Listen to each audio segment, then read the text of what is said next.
sí. Sí.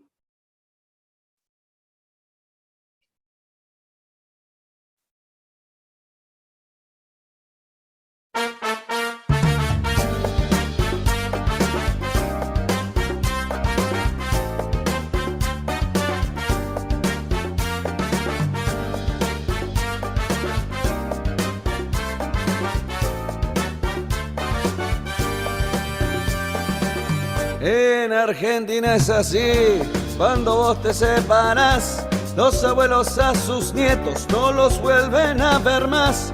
No te lo puedo explicar, porque no vas a entender.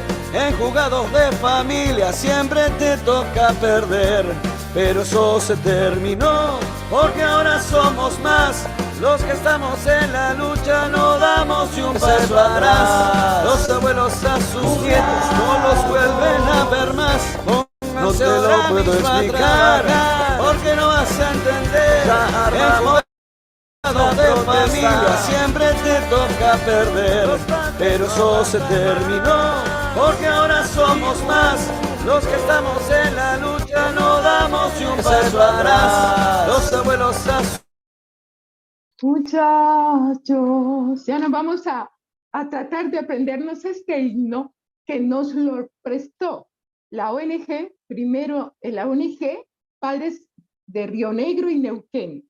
Ellos tienen su himno. Cuando yo lo escuché, yo dije, por favor, esto es un himno para la causa. Y aquí lo hemos puesto gracias a las habilidades de nuestra invitada, la psicóloga Carolina, que más adelante la voy a presentar, pero a ella le vamos a tener que dar las gracias a Carolina Valenzuela por su apoyo en la parte técnica. Bueno, hoy es septiembre 29 del 2023. Buenas noches en Europa, buenas tardes en Latinoamérica. Y vamos a invitarlos a quienes nos escuchen ahora en vivo o más adelante, porque este programa queda grabado, que se suscriban al canal de la ONG Primera Infancia Internacional para seguir escuchando tantos invitados que vamos a tener, tantos casos, y también para los talleres que siempre ellos hacen una vez al mes. Bien, ustedes saben que tengo una dinámica durante el programa. Les voy a dar el título del programa que vamos a hacer con la doctora Carolina Valenzuela, chilena, por cierto. El título es Las llamadas falsas denuncias y los procesos judiciales. Bueno, ¿y quién es nuestra invitada? Sí, a grandes rasgos, es una psicóloga, perito de tribunal y presidente de la Fundación Crianza Compartida de Chile. Vamos entonces con la frase del día y luego a desglosar a nuestra invitada, a hacerle sus preguntas y a ponérselas a ustedes aquí en nuestra ONG, en nuestro canal de YouTube de la ONG Primera Infancia Internacional. La frase del día es la siguiente. Ustedes saben que yo escucho, me gusta mirar, revisar. Tengo muchísimas frases, pero me gustan las que tengan que ver con los niños. Y esta es muy especial. Dice, los juegos de niños no son juegos y hay que considerarlos como sus acciones más serias. ¿De quién es esa frase? De Michael de Montaigne. ¿Y quién es este señor? Bueno, yo recuerdo que cuando estuvimos estudiando filosofía y demás en el bachillerato, recuerdan, teníamos tantos pensadores, tantos escritores que teníamos que revisar y aprendernos, o por lo menos hablar de su biografía. En este caso la encontré, biografía de Michael de Montaigne. Él es un filósofo, escritor humanista y moralista francés. Miren la época del Renacimiento, autor de los ensayos, fue el creador de esta práctica que tenemos en la escritura que se llaman ensayos, fue el que creó, imagínense, muchos siglos atrás. Ha sido calificado como el más clásico de los modernos y el más moderno de los clásicos. Montaigne es considerado como el fundador del género literario del ensayo, definido primeramente como un bosquejo o borrador sobre un tema, en contraposición a un texto con mayor blindaje en sus afirmaciones o negaciones, como era el caso de los artículos o los tratados. ¿Cuál era el pensamiento? A mí me gustó mucho esta pregunta que la encontré cuando uno quiere saber sobre biografías de personajes.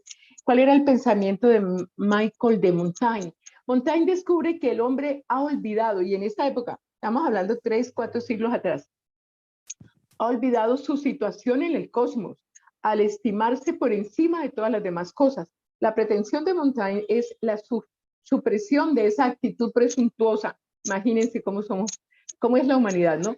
La prudencia y la tranquilidad en todos los aspectos de la vida es lo que él les quiere mostrar, una actitud de prudencia y de tranquilidad en lugar de ser tan presuntuosos. Esta es su forma, como la esencia de su filosofía. Y para él, ya como para terminar, porque esto es muy largo, pero quise destacar algo. ¿Qué es la felicidad para Montaigne? La felicidad no se obtiene, dice él, con grandes pasiones, ni con renuncias heroicas, sino con placeres sencillos y un espíritu benevolente. Bueno, este es el pensamiento del señor Montaigne, lo quise compartir. Ahora sí pasamos a saludar a nuestra psicóloga chilena, Carolina Valenzuela, que además de venir a exponer y hablarnos de las falsas denuncias, también nos está ayudando en la parte técnica y se lo agradezco. Acabamos de escuchar este tema gracias a que ella hizo todos los esfuerzos para que ustedes, quienes están siguiéndonos aquí en el canal de la ONG Primero Infancia Internacional, también lo puedan tener y pueda ser un himno que todos podamos cantar. Porque la verdad, cuando hay separaciones y no se puede dialogar, vamos al juzgado y sí, los abuelos a veces pierden contacto, una cosa que es un error gravísimo, porque quienes salen perdiendo son nuestros niños. Bueno, no más bla, bla, bla, y vamos a entrar con la doctora Valenzuela para que nos diga, nos hable de usted, doctora, ¿cuándo usted conoció esta causa? ¿Cómo la conoció? ¿Por qué creó esta fundación? Y bienvenida. Tiene usted la palabra. Muchas gracias a Butrini por la invitación. Nuevamente, como fundación, estamos muy contentos de estar acá en este espacio con la finalidad de poder generar espacios de diálogo que permitan concientizar sobre estas temáticas que cada día son más fuertes y profundas y ha generado un pensamiento más colectivo de lo que está pasando hoy con la crianza, con los niños y también con sus familias, ¿no? Bueno, te voy a contar que yo tengo 13 años de experiencia, yo soy psicóloga clínica, dediqué gran parte de mi profesión a la atención de niños, de adolescentes, trabajé muchos años en colegio, pero un poco antes de la pandemia, por temas personales, me tocó conocer el ámbito legal, me tocó conocer la labor de los abogados, y conocí este mundo de los peritajes. Yo no tenía claridad que existía este mundo, ¿cierto?, de las pericias, no, me había enfocado solamente al ámbito clínico profesional. Y cuando entré en esta área, empecé a hacer peritajes, por supuesto, pero me empezó a llamar mucho la atención la cantidad de injusticias que empecé a sentir respecto al rol de los padres. Y fue por eso que Nicolás Navarro, que es mi compañero de fundación, entre los dos, junto con Ariel, estamos sacando adelante este proyecto, me invitó a participar en un grupo de padres que quería apoyo, ¿cierto?, ayuda, y desde ahí nace esta idea de trabajar en conjunto y empezar a montar fundación, a ayudar a más personas, porque nos dimos cuenta entre todos que es una necesidad, ¿no?, que cada día es más frecuente la desvinculación de los hijos, y que también cada día es más fuerte el hecho de que no se quiere considerar en un 100% la importancia que tiene la figura del padre en la vida de los hijos.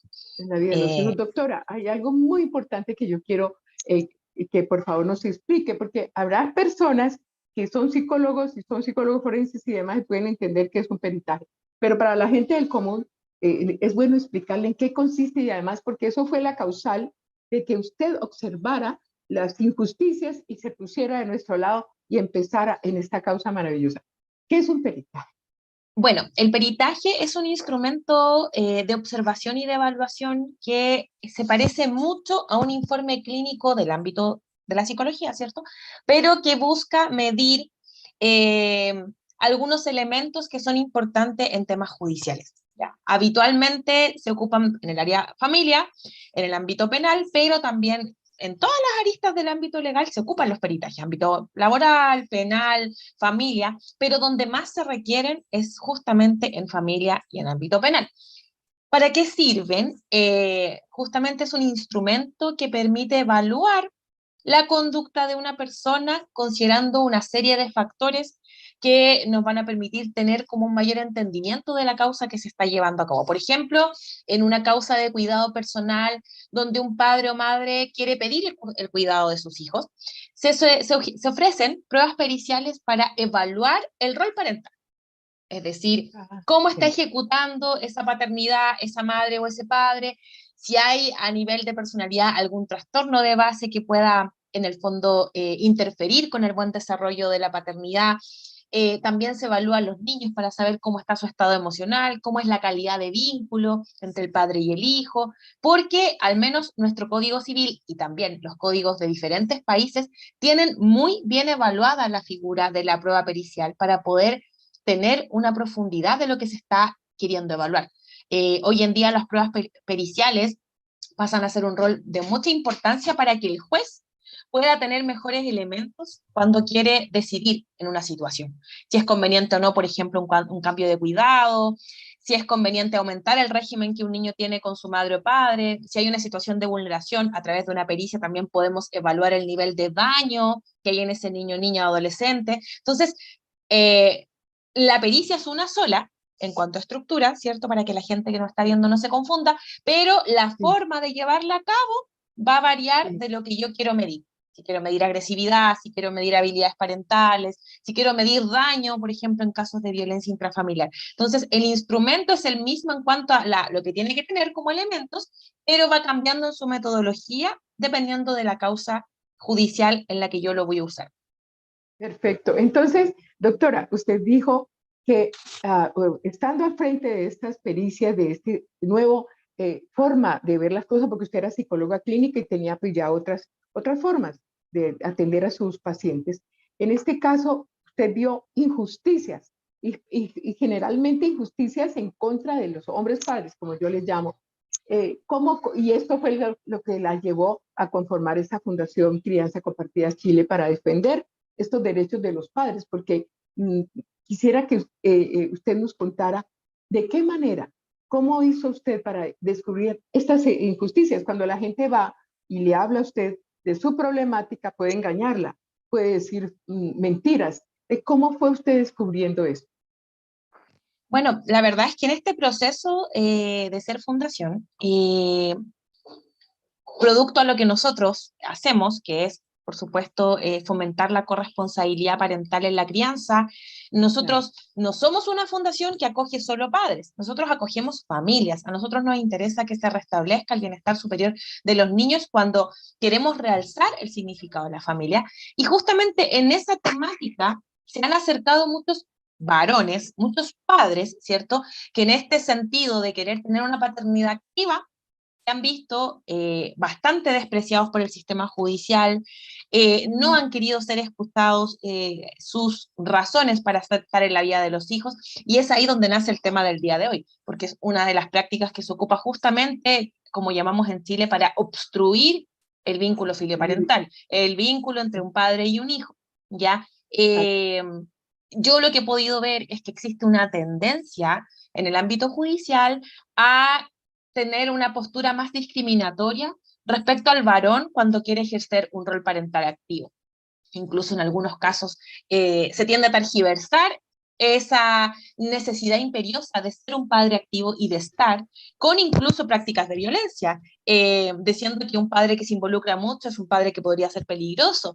Y eso tiene que ver porque todavía existe mucho sesgo de la labor del padre y de la labor que históricamente se le ha dado a la mujer.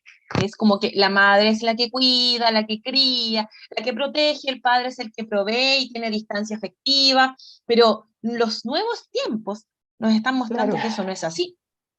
Claro. Doctora, ustedes como Fundación Crianza Compartida Chile han propuesto a la rama judicial que tiene que ver con la familia unos talleres como para ponerles en conocimiento de algo que ellos tal vez desconocen, porque esto es como una posición de siglos atrás en decir que los niños son de la mamá y que solo la mujer, por ser mujer y por haber parido y amamantado, ojalá, es la única que pues puede tener a cargo sus hijos para hacer esto con propiedad, este rol con propiedad.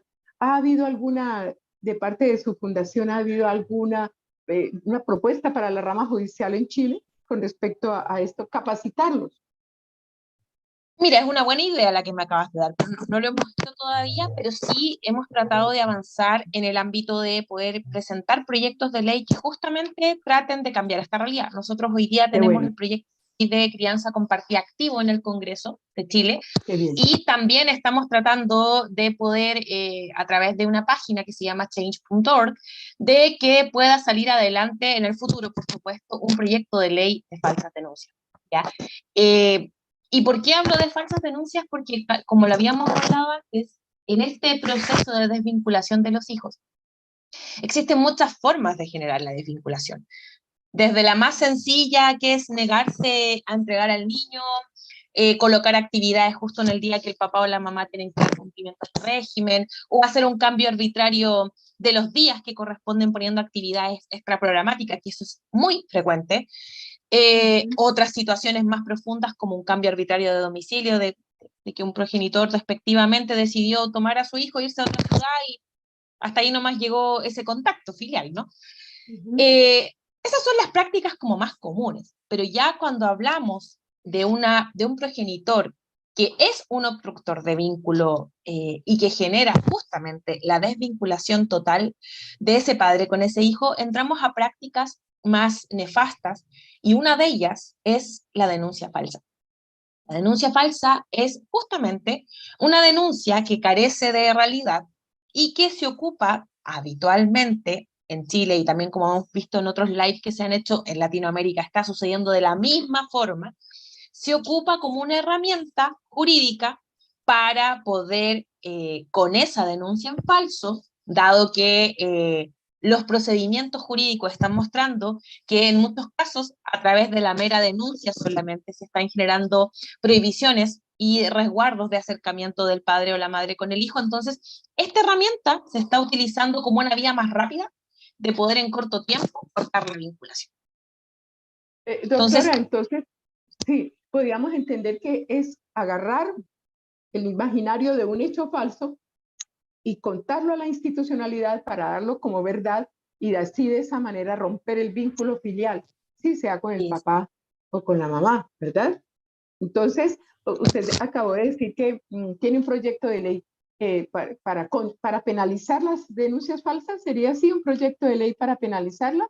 ¿O nuestro cómo está país no encabezado? tiene, son pocos los países que tienen regulada la sanción de estas prácticas. Ya nosotros en Chile tenemos está en nuestro código penal, lo que se Sí, llama injurias y calumnias, ¿ya? sí, Pero no es lo mismo que una no es lo denuncia en mismo. falso que ocurre en familia. ¿Por qué?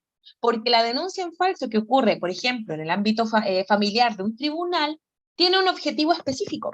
Y ese objetivo específico es la desvinculación total del padre con el hijo, de la madre con la Correcto. hija. Entonces, el impacto es mucho mayor, y sobre todo el tipo de denuncia en falso va generando también una serie de procesos que van alargando este reencuentro. Por ejemplo, no podemos comparar una denuncia en falso en violencia intrafamiliar con una denuncia en falso de abuso sexual, porque la denuncia en falso de abuso sexual requiere un nivel de intervención muy Claro, grande. Por claro. lo tanto, a demostrar que una denuncia de abuso sexual es falsa requiere mucho más que solamente un proceso inicial.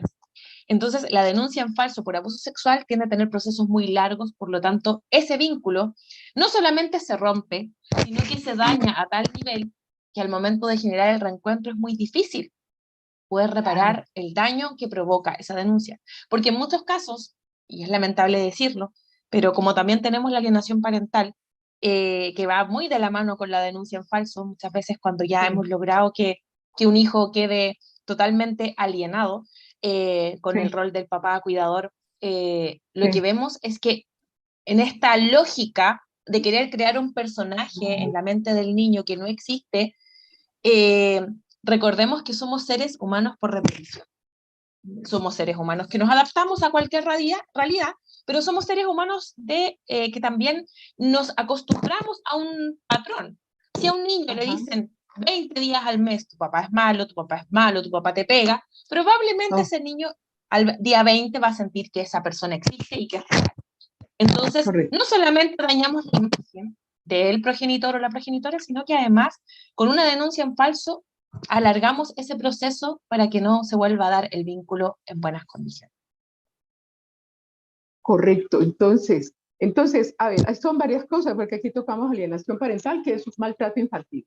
Porque un niño alienado es un niño maltratado por el progenitor que tenga la responsabilidad de su crianza, o sea, la custodia provisional. Está aprovechando ese tiempo.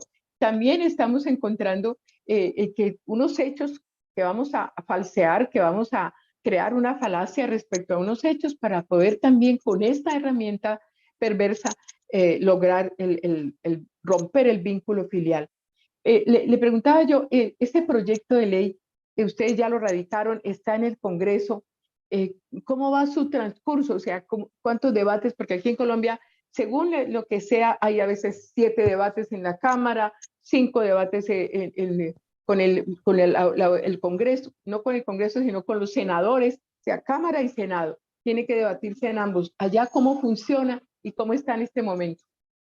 Lo que pasa es que acá lo que está en discusión, o sea, no en discusión, sino que entró a la Comisión de Familia, que es como la primera Sí. comisión que tiene que discutir si el proyecto es viable o no, es el proyecto de crianza compartida.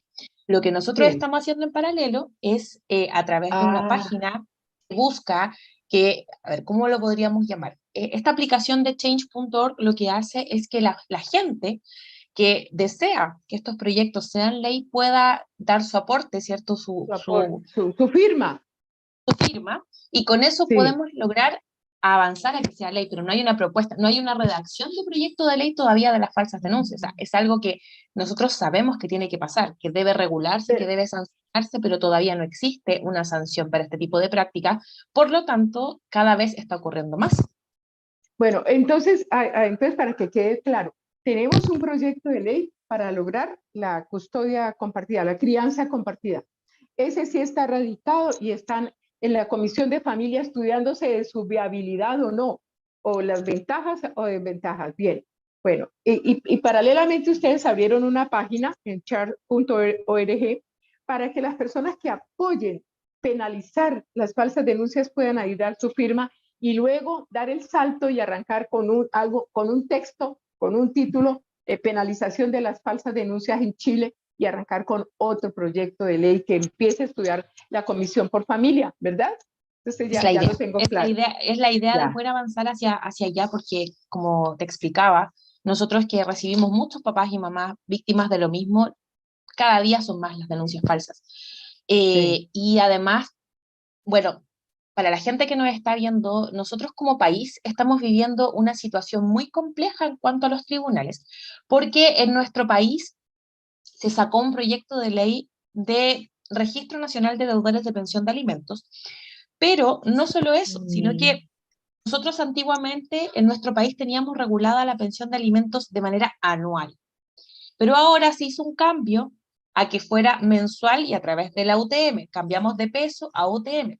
¿Qué pasó? Que esta situación, como se hace también en los tribunales, generó un atochamiento tan grande, que si teníamos antes un desfase de 6 meses en las atenciones jurídicas, hoy fácilmente pueden tardarse un año. Gravísimo, es Porque gravísimo. esta situación, los tribunales no estaban preparados para la cantidad de personas que iban a entrar al registro de deudores de Chile, por un lado, y por otro lado, tampoco el tribunal previó la cantidad de gestiones que iban a tener que realizar para practicar liquidaciones de pensiones de alimentos en este corto plazo. Entonces, en estos momentos, estamos funcionando con un atochamiento tan grande que la mayoría de las localidades de Chile en los tribunales no están dando abasto con las causas y están reactivando las causas una y otra vez, pasando la fecha para otra, pasando la fecha para otra, entonces ya estamos ante un nivel de muy mal aparataje judicial. No están dando abasto con las causas de familia por el tema de la pensión y ahora estamos colapsados. Colapsados, y además, adivinen quién es el más perjudicado. Pues el niño involucrado en esta separación y en este rollo de que papá que dijo, que mamá dijo, el más perjudicado y la víctima inocente de lo que hacemos los adultos en este momento y lo que no previó la rama judicial, porque no previeron todo lo que iba a pasar al repasar de un año a mensual, son nuestros niños. Entonces, ahí donde yo pienso que las fundaciones como la tuya y demás necesitan el apoyo de otras organizaciones. Yo recuerdo muy bien que en esta pantalla, en esta ventana de la ONG Primera Infancia Internacional, con su programa de entrevistas, hace como un mes o un poquito más, entrevisté a la doctora Fátima Silva, abogada. Ella, sería muy bueno, ¿tú la conoces? ¿Te la has oído nombrar? ¿Has tenido contacto con ella? Fátima Silva, no, pues yo te voy a pasar el contacto. ¿Por qué? Porque la doctora, ella es, entre otras, junto con otras abogadas, radicaron ya el proyecto de falsas denuncias para penalizar las falsas denuncias en Argentina. Por eso la conozco, porque está vinculada también a la ONG Primera Infancia Internacional y sé de su trabajo. Todavía no, después de la charla que tuvimos en esa entrevista, se expuso, ¿no?, la radicación. Necesito más adelante saber cómo va, cómo está caminando y qué errores tuvieron, que sería muy bueno para que ustedes no los fueran a repetir, y qué aciertos para poder llegar a buen fin y lograr que se penalice las falsas denuncias y que llegue a ser ley de la República, en este caso de Chile, como va a ser de Argentina. Bueno, entonces, volviendo a que los únicos víctimas inocentes son nuestros niños, la labor de ustedes, por ejemplo, como fundación, además de atender y escuchar las partes y todo lo que la gente utiliza, ¿no?, como herramienta perversa para separar a papá o mamá de sus hijos, ¿qué contactos tienen, como por ejemplo el Ministerio de Educación o los colegios públicos y privados del país? ¿Qué saben ustedes y qué vínculo tiene la fundación con la docencia, por ejemplo, que puede ser un factor muy importante para apoyar a la familia y sobre todo a los niños involucrados dentro del marco de la separación, que son los más perjudicados por nuestros niños? ¿Ha habido algún avance? ¿Han hecho algo al respecto? Bueno, nosotros como fundación tenemos, bueno, después de eso te voy a comentar más de la iniciativa del proyecto de ley de falsas denuncias, pero lo que nosotros tenemos ya planificado hacer es poder tener un espacio educativo en los colegios, justamente para fomentar la corresponsabilidad parental, porque recordemos que la pandemia no solamente fue un caos a nivel de institucionalismo, sino que además generó un caos en la salud mental de las personas. Por lo tanto, hoy en día todo lo que es, lo que tiene que ver con educación quedó con falta de herramientas, porque hoy en día llegaron los estudiantes a los colegios muy mal, y una de las cosas importantes que debemos hacer es poder reivindicar la familia a través de las instituciones educativas. Te voy a contar, Trini, respecto al proyecto de ley de denuncias falsas, que acá lo tengo, dice lo siguiente, dice, en lo que dice relación con la denuncia sin antecedentes de abusos o violencia intrafamiliar contra el otro progenitor o los hijos en común, corresponde a un acto que no tiene consecuencias gravosas para el denunciante, siendo el costo soportado únicamente por el padre o madre que es denunciado falsamente, lo que debe ser enmendado. La propuesta establece que existiendo un régimen de visitas de los padres de un o una niña o niño y adolescente, el que teniendo a su cuidado el niño impidiera el ejercicio de la relación directa y regular con el padre o madre que no vive con él, fundado en la existencia de hechos que puedan revertir caracteres de abuso cometidos por el padre o madre que no vive con él o hechos constitutivos de violencia intrafamiliar habitual. Estos deberán denunciarse y probarse conforme al proceso penal. Agrega además que en caso de resultar falsos los hechos o la denuncia calumniosa, se sancionará al padre o madre que se haya imputado los hechos falsos con una multa de 10 a 15 UTM y se añadirá la de reclusión menor en su grado, mínimo, entre otras sanciones que se enumeran la propuesta de ley. Acabemos con las falsas denuncias para que las verdaderas víctimas no puedan ser protegidas. Ahí está el enunciado del proyecto de falsas denuncias. Este enunciado le falta esta gotita, que la podemos adicionar, te doy esa idea, porque yo lo haría. Quitarle, como ella tiene la responsabilidad de la crianza, o sea, tiene la custodia provisional, porque no es total, nunca es monoparental, eso hay que dejarlo claro. Entonces pierde la custodia provisional, no la custodia total, sigue siendo la mamá, sigue teniendo responsabilidades, sigue teniendo los mismos derechos, pero va a quedar en cabeza del otro. En el caso pues que estoy imaginando yo, es en caso del papá, que quede la responsabilidad de la crianza, o sea, la custodia provisional en cabeza de papá, o sea, que bajo el hábitat de aquel que fue... que la denuncia falsa, Abu, es importante dejar en claro, a ver, Yo creo que es muy Sí, importante dejar en sería claro un que la denuncia excelente, la puede hacer un hombre o una mujer. Lo que sí, pasa es que la gran mayoría de los padres, cuando se separan, sí, el que hace abandono de hogar es el varón y por eso tienden a ser más los casos de denuncia falsa en hombres.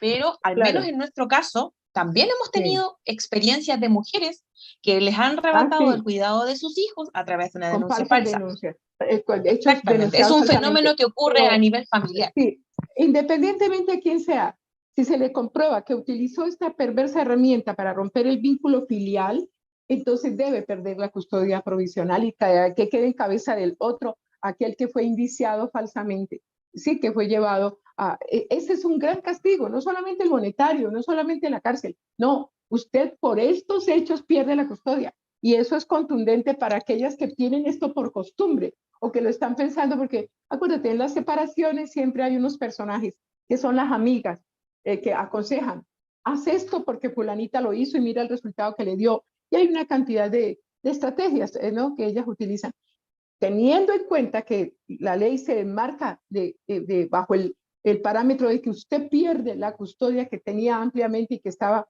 por eso abusó de su hijo y por eso lo alienó y todo lo demás, pues usted perdió esa custodia provisional que queda en cabeza de aquel que hemos comprobado o de aquella que hemos comprobado que fue acusada falsamente con hechos falsos y sería un excelente castigo, entre comillas, porque ellas consideran, generalmente se considera que yo soy la mujer, yo lo parí, yo lo amamanté, soy la dueña de mi hijo, y eso no es así. Nadie es dueño de nada.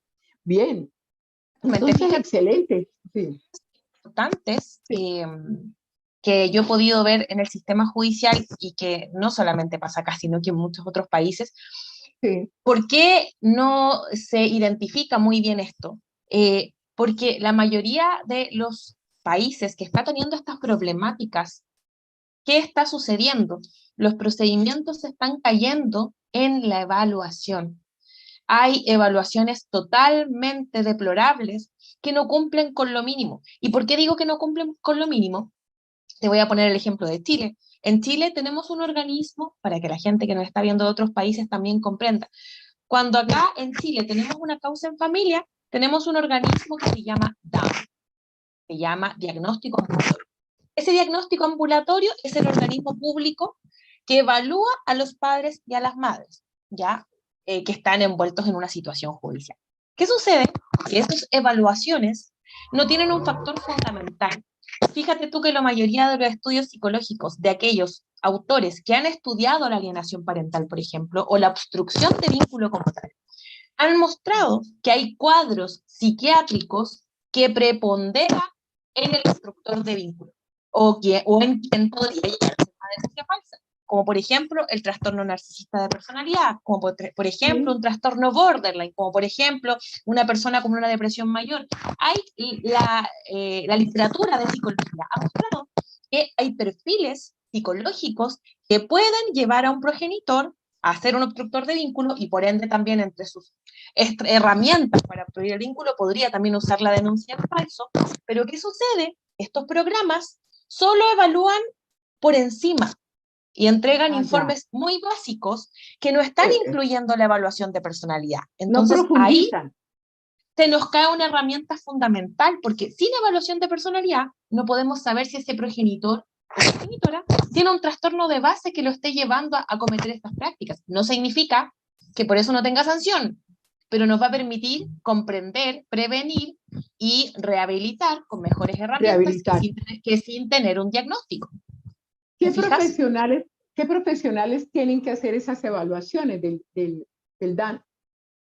Acá en ¿Psicólogos, Chile el trabajadores DAM lo hace sociales? psicólogo, pero mira, lo que pasa es que todo diagnóstico psicológico debería hacerlo un psicólogo, pero acá lo que está pasando muchas veces es que como no hay dotación de profesionales, en algunas ocasiones lo hace también un trabajador social, ¿ya? Y no siempre los profesionales que están dentro cumplen con el mínimo de exigencia que es tener Claro. cursos o talleres o capacitaciones a su Capacitarse, claro, infancia. claro, Entonces, muchas claro. veces colocan a profesionales que no tienen la experiencia mínima y por eso los procesos se caen, porque se toman después en base a este... Recordemos que el informe pericial, como lo dije al principio, muchas veces los jueces, no todos, pero hay un gran porcentaje de ellos, que ocupan ese informe como el argumento que va a servirles para después delimitar qué va a pasar en un juicio. Es tan importante que ese procedimiento se haga bien porque de ese documento depende el futuro de un niño, niña o adolescente. De un niño. Y si ese documento se hace mal, voy a sentenciar, por ejemplo, a un niño a ser alejado de un padre o de una madre porque no se hizo el procedimiento como corresponde. No pude identificar que había, por ejemplo, una obstrucción de vínculo porque no evalué como corresponde, no despejé bien, no entrevisté a ambos padres. Y todo eso va influyendo, ¿te fijas? Claro. O sea que ustedes, no sé, les voy qué pena, imponer dos tareas. Primero, la capacitación en la rama judicial para actualizarlos de esta problemática porque existe. Y si no se hace, siguen siendo perjudicados nuestros niños. Y segundo, la capacitación, y no sé, ustedes tienen que extender puentes, pienso yo, para el DA, para capacitar, así sea trabajador social o un sociólogo o un joven que apenas está empezando en la universidad, pero capacitarlos de tal manera que ellos puedan en verdad realizar la función que se necesita, que es una evaluación correcta de lo que están haciendo con cada una de las personas a las cuales tienen que hacérsela. ¿Y para qué? ¿Cuál es el resultado final? Que van a hacer una evaluación correcta y no van a perjudicar a este niño. A mí me ocupa mucho y me ocupan mucho los niños porque el niño, ¿qué puede hacer? Decir, vea, esa evaluación que usted me acaba de hacer está mal hecha. No, el niño depende de los adultos, papá, mamá, pero se están separando. Entonces, ¿de quiénes? De la institucionalidad. En este caso, el DA. ¿Así es que se llama? DAM. Se llama DAM. Bueno, acá se llama DAM. En otros lados, la mayoría de los lugares tienen acá no. su situación para este tipo de causas, ¿no? Sí, sí. Entonces, qué bueno que la fundación tuviera como uno de esos, entre tantas cosas que ustedes hacen, ocuparse de eso y a la larga saben que es un recurso económico que va a entrar, porque ustedes no lo van a hacer gratis, tienen que cobrar. Lo mismo la capacitación en la rama judicial, tienen que cobrar. Eso es algo Creo que por eso la evaluación, Trini, toma un lugar tan importante, porque tú hace un rato atrás decías el cambio de cuidado. Yo creo que ese factor puede ser considerado siempre y cuando tengamos la base de un buen proceso, porque es muy complejo hacer un cambio de cuidado porque por una falsa denuncia solamente, hay que indagar, hay que investigar, hay que saber también de qué manera está ejecutando ese progenitor esta situación. Y si hay un factor clínico de base importante, va a ser relevante para la rehabilitación, porque en el fondo todos los tribunales deberían tener como lógica que lo que menos se busca, ¿cierto?, es poder alejar de manera definitiva al niño de su progenitor o su progenitora. De su papá o de su mamá. Claro. De la rehabilitación, de que en el fondo haya un proceso efectivo que permita que esa conducta se erradique y no vuelva a ocurrir. Perfecto, claro, claro. ¿Cuál sería, y ahora pensando en los colegios, ¿qué tienen ustedes como planes para ubicarse en la parte de la educación? ¿Cuál es la estrategia que van a seguir o cuál es la dinámica que harían en cada uno de los colegios? Porque es un trabajo arduo, va a ser en todo Chile. ¿Cómo lo piensan hacer? Yo creo que nuestra idea educativa es poder, como te decía, capacitar todo lo que es la parte educativa a través de la corresponsabilidad parental. Nosotros hemos tenido la experiencia este año de hacer talleres y la recepción de los cuando hicimos taller, me acuerdo que en esa oportunidad habían abuelitos, abuelitas, papás, mamá, hermanos, habían como diferentes personas del grupo familiar que fueron a ese taller. Y fíjate que la recepción de la gente es muy positiva. Los colegios de estos tiempos, yo siento, puedo estar equivocada, por supuesto, es un pensamiento mío, pero yo siento que se ha quitado bastante importancia a lo que es la educación de los padres, de las familias, en los colegios, que es una instancia súper potente de aprendizaje, y nos hemos centrado solamente en los aprendizajes esperables de los estudiantes, pero hemos dejado de lado a la familia. Y para que un estudiante tenga además un buen pasar educativo, también tenemos que pensar en cómo lo ayudamos a nivel familiar.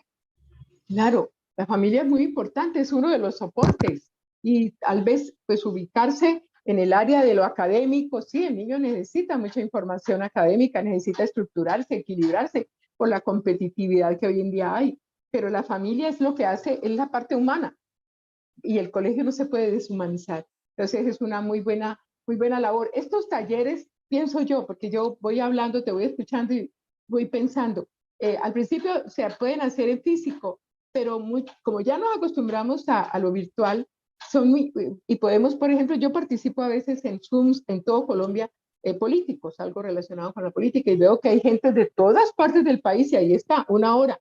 Entonces, así como se puede hacer al nivel de la política, también se puede hacer al nivel educativo. Zooms para todos los colegios, o sea, invitar a todos los colegios posibles y los que quieran entrar a esos Zoom virtuales de 1 hora para empoderarlos de conocimiento y así tácitamente estamos ayudando a nuestros niños además los estamos previendo, estamos dándoles como una opción. Alguien puede pensar en muchos hogares, nos tenemos que separar porque ya no nos queremos, porque ya no hay respeto, pero no podemos perjudicar a nuestro hijo o a nuestros hijos que están involucrados. Entonces, eso que ustedes dan serán herramientas muy positivas para que si se logra llegar a esa separación, porque no hay forma, ya no nos queremos y se acabó el amor y de pronto el respeto que ojalá no se acabe nunca, pues esa separación la hagamos en propiedad y sobre todo apoyados en la orientación que ustedes den, desde una especie de talleres, sí, pero talleres que sean macros, que puedan participar muchas personas, porque allá al ir a muchas personas, pues estamos, como son multiplicadores, porque es cada familia, una persona de cada familia puede estar recibiendo la información. Entonces me parece algo que inclusive debemos hacer aquí. En Colombia se ocupa mucho de hacer cantidad de talleres y demás relacionados con Provida, o sea, en contra del aborto y demás, pero nunca se ha capacitado masivamente para que usted, que está frente a una separación o el día de mañana se va a separar, sepa cómo sacar adelante algo que es muy doloroso, pero que tenga un equilibrio emocional para quienes se involucran, papá, mamá y sobre todo el niño, ¿no? Y la familia que le rodea, la familia extensa. Creo que la mayoría de organizaciones, tanto de Chile como internacionales, tenemos el mismo fin, yo creo. Eh, Sí.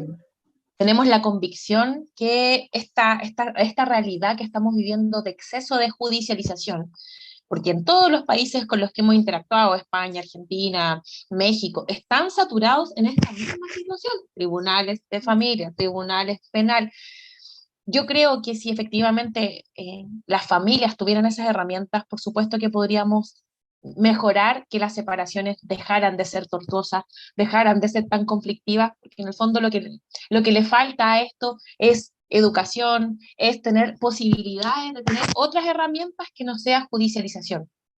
Desde el común, desde lo que socialmente se nos informa, muchas veces se nos muestra que el camino a este tipo de solución de conflictos es la judicialización, es lo que uno conoce como la herramienta más cercana, pero hoy en día existen otras instancias, existe la terapia familiar, existen lugares como en Chile está Restaurados, por ejemplo, que es una fundación que trabaja con la coordinación parental, y en otros lados existen otras herramientas que buscan que las familias puedan tener una asesoría psicológica que les permita resolver sus conflictos.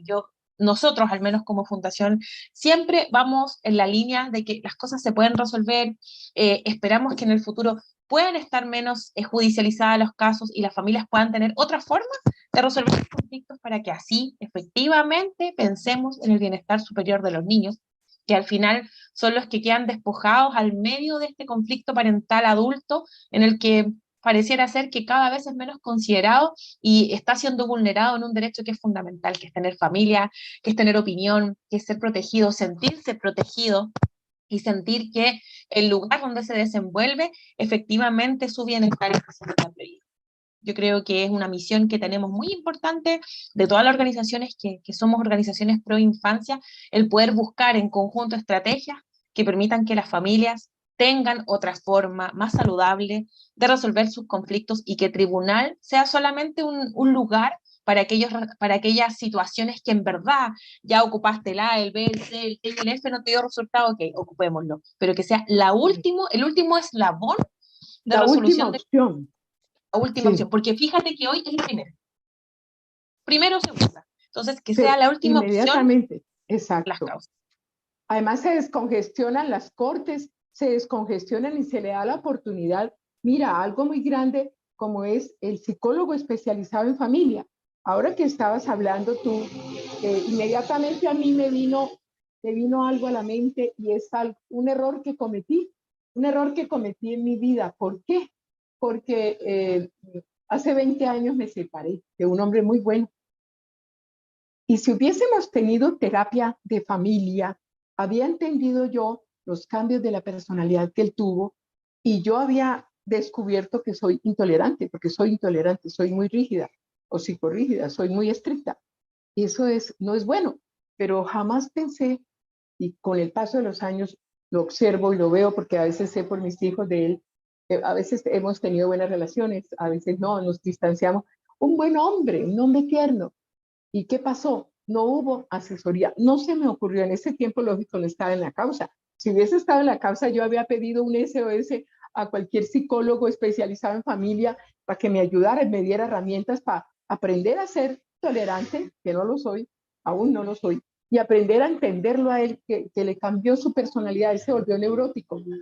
Y analizando todo, la neurosis de él era un hombre tranquilo y dicharachero, todavía lo es, pero esa neurosis, ese cambio fue porque alguna vez aquí en Colombia para la delincuencia utiliza una sustancia, no sé si en Chile o en otros países lo utilizan, que se llama escopolamina. A ti te dan escopolamina en pequeñas cantidades y dominan tu voluntad. Entonces te llevan a que saques del cajero el dinero todo y desocupes todo lo que había en tu cuenta, que le entregues las llaves del apartamento y vas donde está las joyas y las entreguen tranquilamente. O sea, dominio de la voluntad. Eso dura un tiempo y después de un tiempo la persona ya reacciona, recuerda cómo y lo que hicieron y lo que entregó, pero bueno, esa es una sustancia tóxica que requiere absolutamente trabajo en urgencias, en una clínica y tienen que todo el tiempo hidratarlo y nada más para que la sustancia vaya saliendo y puede durar dos días, ¿no? O 3 días. A él se le hizo eso porque yo estuve firme encima de eso, pero tal vez algo quedó y por eso se convirtió en una persona un poquito neurótica, o sea, le molestaba la bulla de los niños cuando jugaban en el parque y gritaba. Entonces, cuando tú me decías todo esto, claro, primero, la primera opción es el sustento de la terapia psicológica. Cuando yo digo, ya no me entiendo contigo, o no te quiero, o tú no me quieres, o creo que no me quieres. Entonces, es de vital importancia que estos jóvenes, mira, yo aquí en Colombia hice en el 2015 algo y lo quiero repetir ahora, en este y en el año venidero, que Dios me dé vida, porque yo en el 2020 casi me muero. Un cáncer apareció, no me daba cuenta y bueno, me salvaron la vida, gracias a Dios. Entonces ahora que tengo esta otra oportunidad voy a hacerlo, a continuarlo, pero lo voy a hacer virtualmente. En las universidades yo tenía conversatorios en físico antes del 2020 con jóvenes que estaban estudiando y estaban terminando psicología, derecho, nada más esas dos disciplinas. Hoy en día pienso que también trabajo social, sociólogos y antropólogos, porque también es muy importante saber de dónde venimos, pues saber para dónde vamos. Y que la motivación de ellos era hablarles de todas estas líneas temáticas de lo que hemos hablado, alienación parental, los hechos de falsas denuncias, la violencia intrafamiliar, porque la violencia, yo no acepto que sea de género, la violencia no tiene género, es intrafamiliar. Y les comentaba todo esto en 1 o 2 horas en un conversatorio para motivarlos a que se especializaran en familia, derecho de familia, psicología, psicólogo especializado en familia, trabajador social especializado en familia, y próximamente sí, sociólogos y antropólogos, y así yo pienso que con esta idea que tengo, que es muy temprana y que todavía está apenas esquematizada, más adelante cuando las parejas se vayan a separar, primero van a saber a dónde acudir, a quién acudir, una terapia, venga de donde venga, pero que sea un profesional en el área de familia y puedan de pronto hacerlo de la mejor manera. ¿Para qué? Porque el que gana son los niños involucrados en estas separaciones, tenga meses, o tenga 7 años, o tenga 17. Yo Sí. te voy a decir 3 elementos porque después me tengo que ir a trabajar, pero te quiero dejar 3 elementos Sí, muy sí, ya casi importantes que terminamos. pueden Nos revertir faltan las 7 denuncias minutos. falsas. A ver, 3 3 cosas importantes. elementos.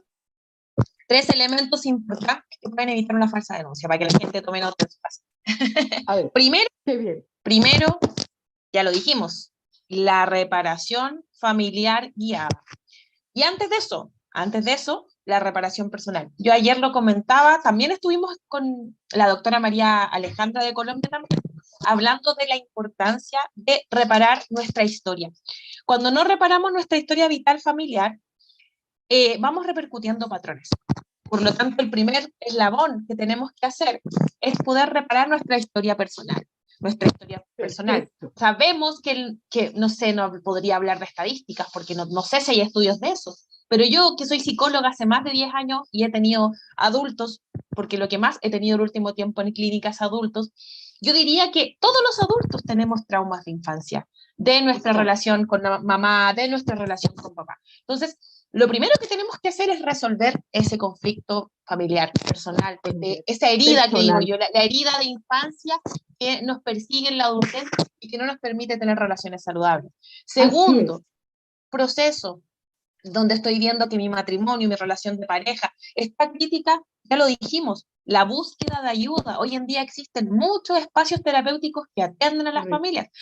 Tercer, porque acá estoy hablando, todavía no he judicializado nada, estoy hablando Claro. solamente a nivel familiar y personal. Dos elementos, terapia familiar en casos de reparar relaciones tóxicas conflictivas, pero primero que todo, la reparación personal Conmigo. de uno, Perfecto. conmigo, con mi historia Perfecto. personal.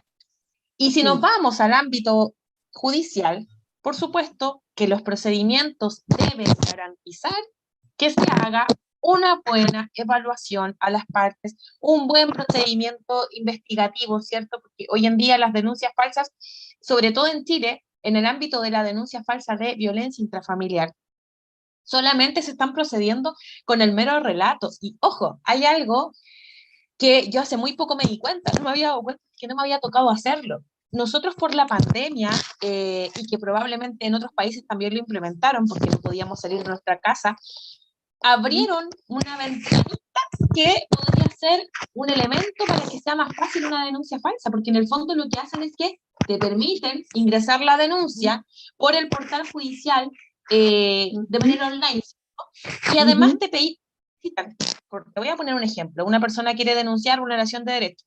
Yo pinto donde dice denuncia de vulneración de derechos y pido si quiero yo una medida cautelar o no. El tribunal te hace un cuestionario donde te pregunta, ¿quiere medida cautelar? ¿Qué otro medio de protección va a querer? Suspensión de régimen, medida cautelar, orden de alejamiento.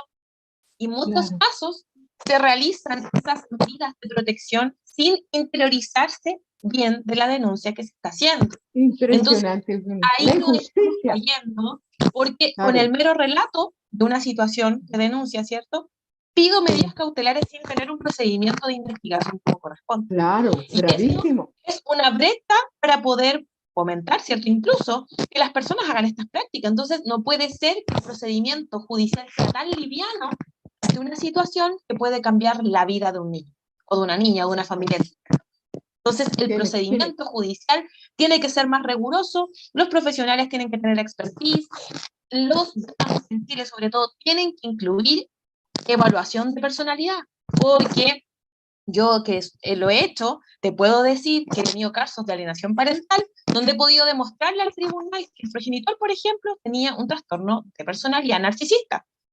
Opa. Y mostrar que esa fue la razón que lo llevó a hacer una práctica de alienación. Y el tribunal se dio cuenta que yo estaba diciéndolo con argumentos muy potentes y finalmente se suspendió ese régimen. Entonces, si eso está pasando es porque tenemos que asegurarnos que los procedimientos sean adecuados, sean más rígidos, sean más efectivos y que no solamente se proceda con la mera denuncia a tomar acciones como el alejamiento de los hijos o la suspensión de régimen, porque sin investigar no podemos culpar a una persona sin asegurar que esa investigación dio el resultado de que había algo ahí.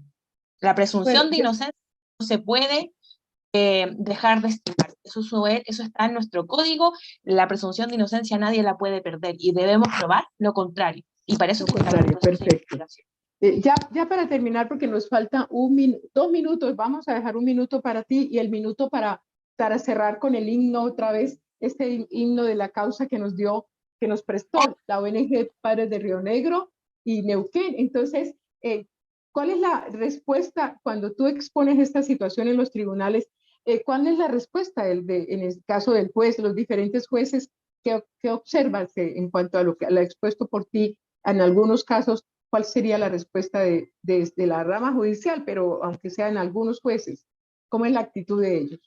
Acá la verdad es que quien ha tenido una postura más crítica de las percepciones que tienen los peritos no es el juez. Yo diría que el juez, al menos acá, se basa mucho en lo que dice el concepto de texto, que es otra persona que ocupa un puesto dentro del Poder Judicial, que es quien está como mediando, ¿ya? Quien habitualmente valora el trabajo nuestro, de los peritos y de los peritos, porque Sí. recordemos que hay perito psicólogo, perito trabajador social, es el consejero técnico quien es la persona que efectivamente lee nuestro informe. Y si es que los Ah, lee, porque a ya. veces no los leen, a A veces veces no no lo los leen. leen, claro, claro. Falencia que también Ah, muchos de los papás de nuestra fundación han reclamado que sienten que sus claro. informes los tomaron en No cuenta, los pero la leen, ¿verdad? figura que lee esta información es el consejero técnico, y el consejero técnico le da su parecer al juez, y el juez en base a eso toma partido de lo que quiere delimitar de esa causa y Increíble. después sentencia en base a lo que tiene en su poder. De hecho, me ha pasado,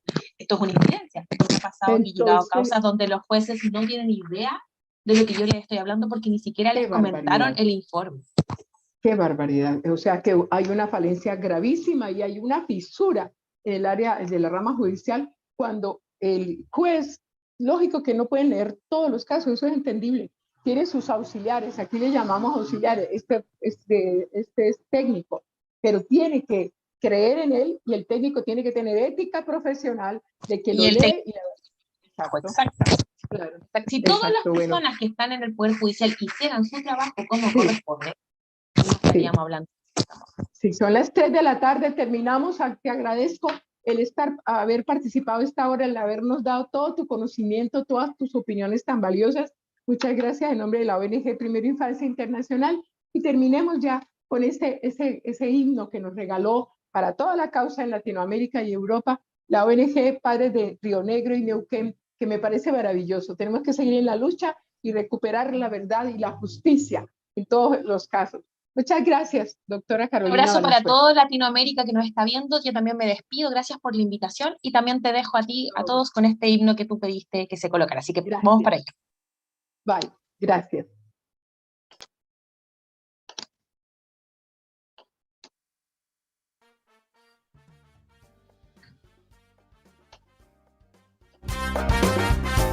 Eso, me encanta. Gracias.